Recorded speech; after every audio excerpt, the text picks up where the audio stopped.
আসলে সকলের দুঃখ প্রকাশ করার ওয়েটা কিন্তু এক রকমের হয় না।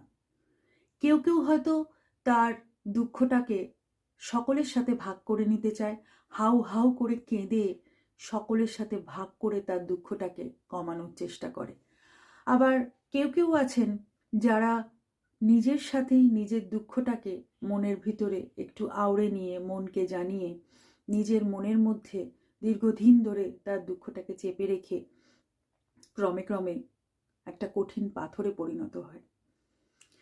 আসলে দেখতে গেলে এই দুজন মানুষই কিন্তু অপরাধী নয়। হতেই পারে তাদের দুঃখ প্রকাশ করার পথটা আলাদা, কিন্তু আসল কারণটা কি জানেন? আসল কথাটা কি জানেন? এই দু তরফের মানুষের ভিন্ন রাস্তায় দুঃখ প্রকাশ করা নিয়ে ফুটেজ খায় কিছু অবোধ মানুষজন।